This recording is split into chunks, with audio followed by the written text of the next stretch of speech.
They claimed a plot was in the works. According to the Warren Commission, Oswald acted alone. The individuals responsible for maintaining the security of the information were CIA spies, which led to their hacking. Despite this, there are two official government records that state the contrary. The Paron Hospital is being prepared to treat a patient with a life-threatening gunshot wound after shots were fired nearby. The president was not actually struck in the head, contrary to popular belief. The president's wife, Mrs. Kennedy, escaped unhurt. With her husband at her side, she traveled from Dallas, Texas to the hospital. The seemingly authentic flash informed us that President Kennedy had passed away at noon, Central European Time Zone. One of the greatest mysteries in American history for over 60 years has been the true motive behind JFK's assassination. There is a never-ending debate and speculation about what transpired because official reports only provided one version of events, and there are inconsistencies, missing information, and questions that remain unsolved. Now fresh details have surfaced that may alter our previous assumptions about what transpired. Many disturbing details have far-reaching consequences, and the reality might be much worse than anyone anticipated. What happened that day in Dallas, and why has the complete story been kept hidden for so long? Now everything is fitting together, but the solutions only make matters worse. The bad news is starting to emerge. Keep watching as we try to determine JFK's killer. Even though it has been over 60 years since John F. Kennedy's assassination, the mystery surrounding his death continues to captivate Americans.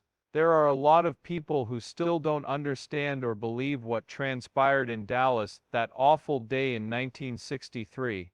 The assassination of John F. Kennedy was a tragic event that rocked America.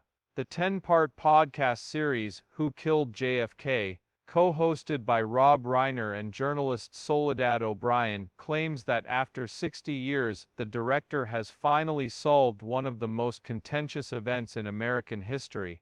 According to Reiner, he will reveal the identities of 4 individuals whom he believes were complicit in this heinous act. Rob Reiner considers this a calling rather than a mere occupation. The moment the terrible news spread, he recalls it clearly. While still a student, he overheard a classmate lean in for a chat with the instructor.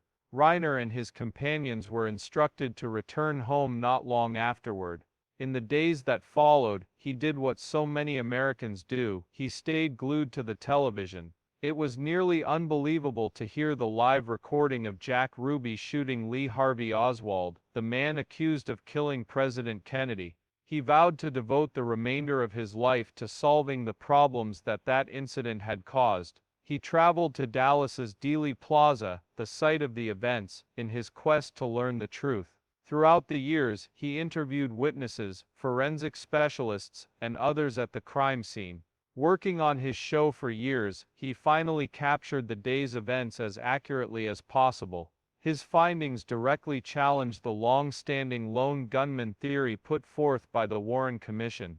Reiner, on the other hand, believes that criminals, groups of Cuban exiles, and corrupt CIA agents were all involved in a plot. The president's assassination, he claims, was the result of a coordinated effort by these organizations. With the use of fresh documents, enhanced video from Dealey Plaza, and cutting-edge investigative techniques, Reiner and his team have a fresh perspective on the case. Medical staff at Parkland Hospital who treated Kennedy provided feedback in the report regarding entrance wounds that do not correspond to the Texas School Book Depository shooting. Further complicating matters is the fact that Oswald was known to have connections to intelligence agents, as revealed in other witness accounts and official records. An 88-year-old former Secret Service agent named Paul Landis recalls a shocking incident. Landis was standing mere feet away from President Kennedy when the president was shot. This incident is detailed in his latest work. According to him, he placed a bullet from the presidential car on Kennedy's hospital bed after the shooting. In a case that has been investigated for over half a century, this might appear insignificant at first. People who have spent decades looking at all the evidence are surprised by Landis's story. Who planned the attack, how many shooters were involved, and how many shots hit John F. Kennedy are all topics that have sparked long-running arguments. The premise that the official narrative is incomplete forms the basis of the longest-running American conspiracy theory. According to some historians, the public began to question the legitimacy of their government as a result of this event. The claim made by Landis has the potential to either confirm or refute what people already believe about the murder. Even after reading his book The Final Witness, readers are eager to learn the whole truth. Expert on the assassination and Kennedy studies James Robinault said, "This is really the most important news about the assassination since 1963. Robinault had close working relationships with Landis as he prepared to tell his story to the public. On that tragic day, it was supposed that 28-year-old Landis would shield Jackie Kennedy from harm. He witnessed the president's assassination firsthand. Everything fell into disarray after that. For decades, nobody outside of his inner circle knew his next move."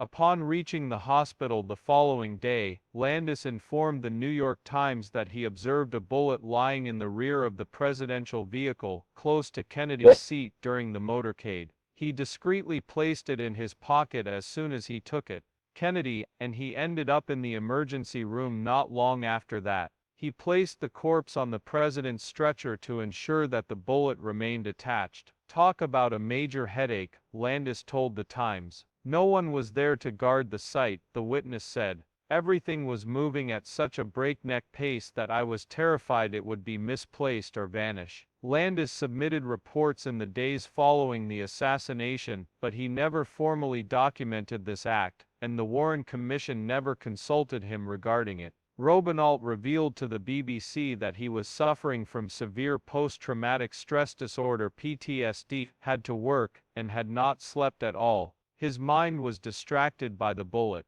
Having spent a lot of time interviewing Landis, Robin recently wrote a Vanity Fair article analyzing this new revelation. According to him, the enormous events unfolding all around him occupied his undivided attention. For a long time, Landis avoided discussing the murder or any of the numerous conspiracy theories that emerged from it. But now, after years of silence, he has decided to share his story with everyone. The evidence that has kept people guessing for decades will now be examined piece by piece as we dissect the lone shooter theory. Lee Harvey Oswald allegedly opened fire on 3 individuals from the Texas School Book Depository on his own, according to the official report from the Warren Commission. This seemingly simple concept, known as the lone gunman theory, has sparked debates that have lasted for decades. To get a better grasp on this concept, let's examine the evidence connecting Oswald to the murder.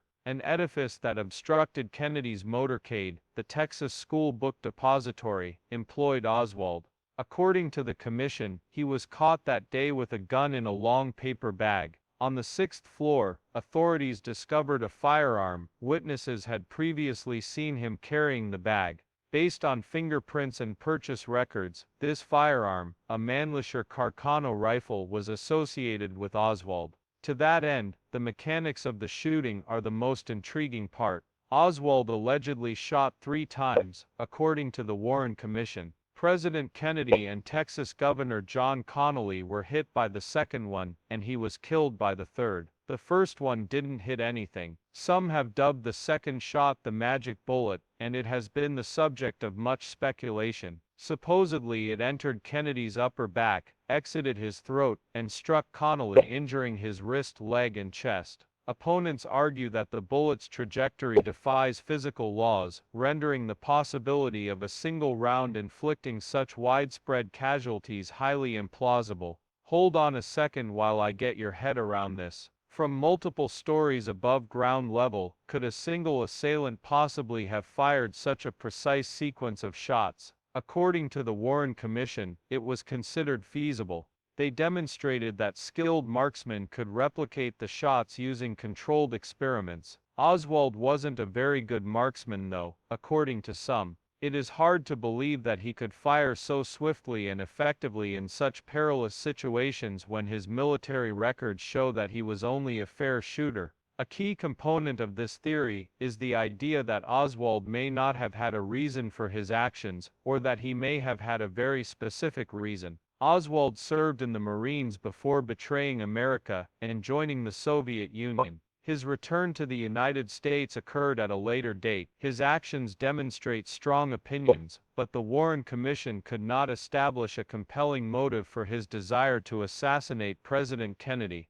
Nightclub owner Jack Ruby shot and killed Oswald while he was in police custody 2 days after he denied any involvement in the murder. After his arrest, since he passed away so suddenly, there was no time to listen, ask him any more questions, or learn his true desires. The central tenet of the lone gunman theory is that Lee Harvey Oswald acted unilaterally. The decision-making process is complicated though, because there are still unanswered questions. For example, how did Oswald evade capture immediately following the gunshots? Witnesses saw him enter the building moments before the parade passed, but he still escaped by catching a bus and then a cab. In the aftermath, he murdered Dallas police officer J.D. Tippit. J.D. People are confused because there isn't enough proof to connect a man's actions to a larger conspiracy. Take into consideration the impact this concept has had on eroding public faith in the government.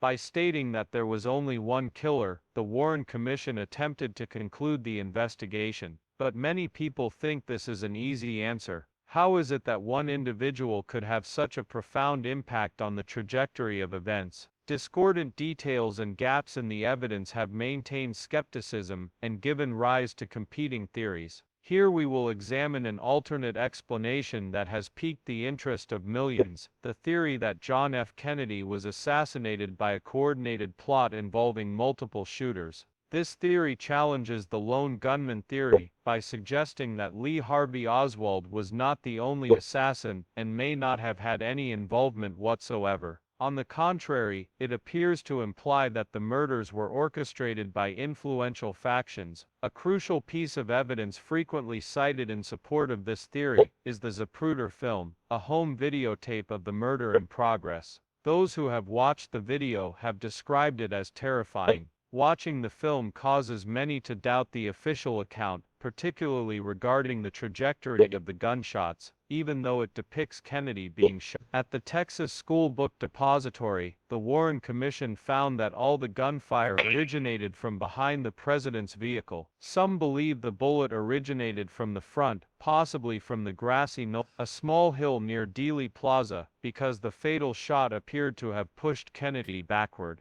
Eyewitness accounts corroborate this theory as well. A large number of witnesses reported hearing gunfire emanating from the direction of the grassy hill. Witnesses reported seeing smoke or a figure in the vicinity. Quickly following the shooting, police searched the knoll,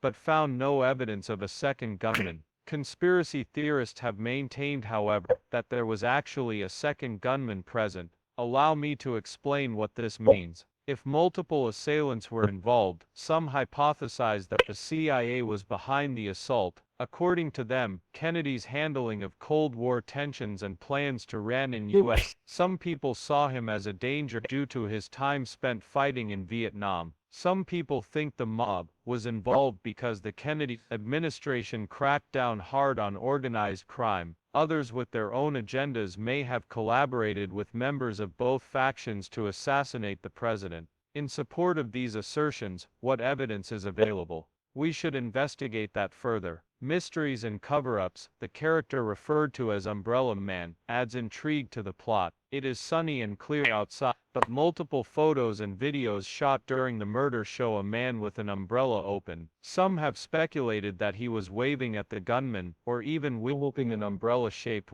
Despite the implausibility of this theory, it demonstrates the exhaustive investigation into this event. There is strong evidence to suggest that the study was conducted in a plotted manner. Criticisms leveled against the Warren Commission included claims that key witnesses were either silenced or ignored, that crucial evidence was either mishandled or not given sufficient consideration. For example, Due to external pressure, some witnesses who initially claimed to have heard gunshots coming from the grassy knoll later recanted their statements. Many believed the evidence was deliberately concealed due to these inconsistencies. Along with the suspicion of a plot comes a deeper mistrust of governmental institutions. Many Americans were terrified of domestic espionage and threats during the height of the Cold War, when the murder took place. The public views the assassination of John F. Kennedy as being orchestrated rather than the result of an isolated incident. This is part of a broader movement that questions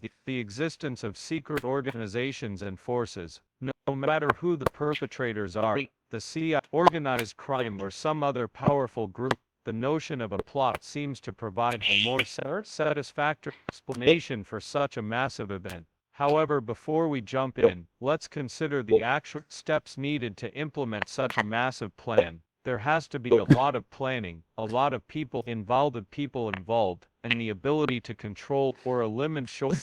Will such a cover-up even be possible? Is it actually doable though?